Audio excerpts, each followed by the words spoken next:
दोस्तों, वक्फ संशोधन कानून पर सुप्रीम कोर्ट में आज कितने बजे सुनवाई होगी और ये सुनवाई कहां जाकर रुक सकती है और इस सुनवाई में कौन कौन शामिल होगा? सीजेआई इस सुनवाई में क्या रुख तय करते हैं तो भविष्य के गर्भ में है, लेकिन सुप्रीम कोर्ट में आज कितने बजे वक्फ संशोधन कानून पर सुनवाई होनी है, अब इसका वक्त आ गया है। दोस्तों, कैसे इस पूरे के पूरे मामले में आज का दिन बेहद महत्वपूर्ण है ये तो मैं आपको बताऊंगी ही। और सुनवाई से पहले भारत सरकार के मंत्री, मोदी जी के मंत्री ने इस पूरे मामले में सुप्रीम कोर्ट से भी एक बात कही है, वो भी आपको सुनना चाहिए।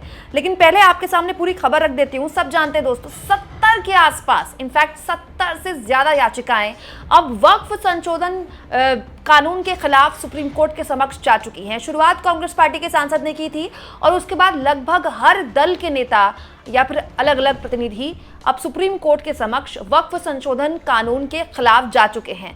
और क्योंकि याचिकाएं बहुत ज्यादा हो गई थी तो आज सबको संयुक्त तौर पर सुना जाएगा सुप्रीम कोर्ट में दोपहर 2 बजे। जी हाँ दोस्तों, दोपहर 2 बजे का वक्त मुकर्रर किया गया है जब सुप्रीम कोर्ट इस पूरे के पूरे मामले में बेहद ही महत्वपूर्ण सुनवाई करने वाला है। प्रभाकर मिश्रा, जो कि न्यूज़ 24 के बेहद वरिष्ठ रिपोर्टर हैं और सुप्रीम कोर्ट कवर करते हैं, उन्होंने इस मामले में जानकारी देते हुए लिखा है, वक्फ संशोधन कानून को चुनौती देने वाली याचिकाओं पर आज दोपहर 2 बजे सुनवाई। CJI justice Sanjeev Khanna, justice Sanjay Kumar और जस्टिस केवी विश्वनाथन की बेंच सुनवाई करेगी। कुल 73 याचिकाएं सुनवाई के लिए लिस्टेड हैं। इनमें से कुछ याचिकाएं कानून के पक्ष में भी दायर हुई हैं, यानी कि 73 याचिकाएं कुल मिलाकर सुप्रीम कोर्ट के समक्ष इस मामले में गई हैं। इनमें से कुछ याचिकाएं समर्थन में भी गई हैं। समर्थन में कौन कौन सी याचिकाएं गई हैं वो भी मैं आपके सामने रखने वाली हूं दोस्तों, क्योंकि ये मामला आज बहुत ही इंपॉर्टेंट रुख अख्तियार कर सकता है। सुप्रीम कोर्ट के सबसे बड़े जज, chief justice of India Sanjeev Khanna न केवल इस मामले में सुनवाई करेंगे और आगे इस मामले में सुनवाई को लेकर क्या कुछ रूपरेखा तय करता है सुप्रीम कोर्ट, ये भी आज तय हो जाएगा। दोस्तों, हालांकि वक्फ संशोधन कानून के खिलाफ देश भर में कई जगह हिंसक प्रदर्शन भी होने लगे हैं, जैसे पश्चिम बंगाल, और ये बहुत गलत है। और मैं लगातार मानती हूँ दोस्तों कि हिंसा चाहे भीड़ यूपी में करे, बिहार में करे या पश्चिम बंगाल में करे, हिंसा गलत ही मानी जाएगी।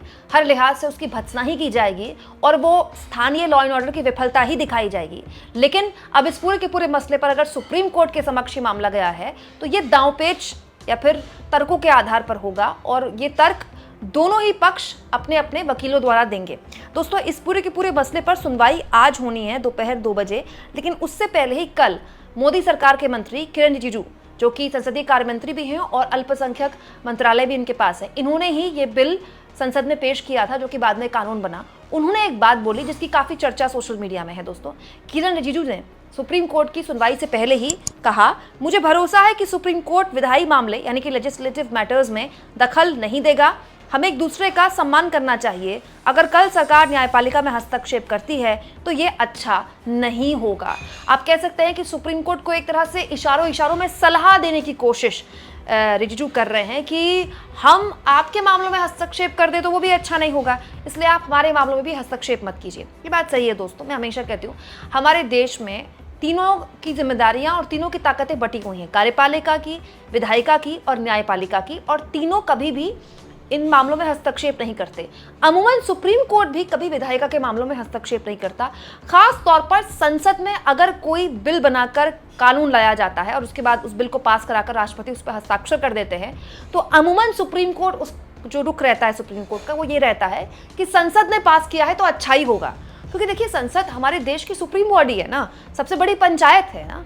चुने हुए प्रतिनिधि वहां पर अगर कोई किसी बिल पर बहस कर रहे हैं और फिर उसको कानून बना रहे हैं तो सोच समझ कर ही बनाएंगे, क्योंकि देश में तो लोकतंत्र है ना। लेकिन हाँ, ये भी बात सही है दोस्तों कि सुप्रीम कोर्ट ऐसे किसी भी बिल को लेकर या कानून को लेकर बहस जायज मान सकता है, कर सकता है, जहां पर संविधान का कहीं भी उल्लंघन हुआ हो या फिर किसी भी नागरिक के संवैधानिक अधिकारों का हनन हुआ हो।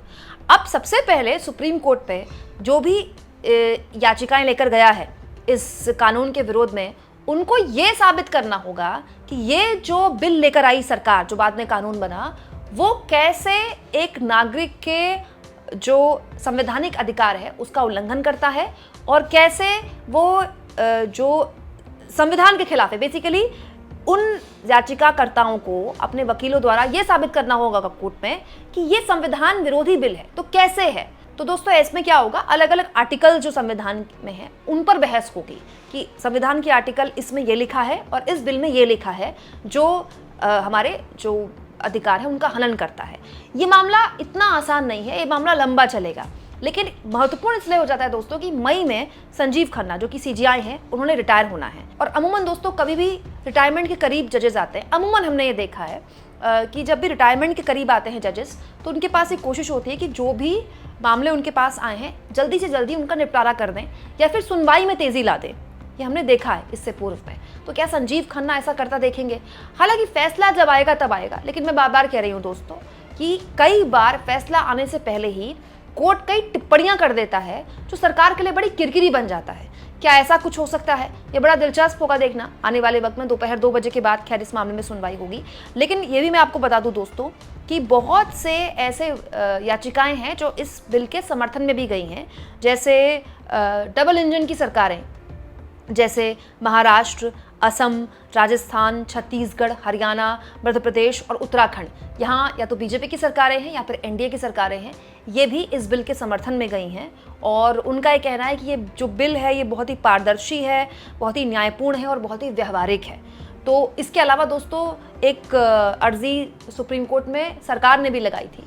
जब लगातार याचिकाओं का पहुंचना शुरू हो गया था तो सरकार ने एक अर्जी लगाई थी सुप्रीम कोर्ट में ये कहते हुए कि अगर इस मामले में कोई भी सुनवाई होती है, कोई भी सुप्रीम कोर्ट पक्ष देखता है तो कम से कम उसको भी सुना जाए, जो कि जायज़ है।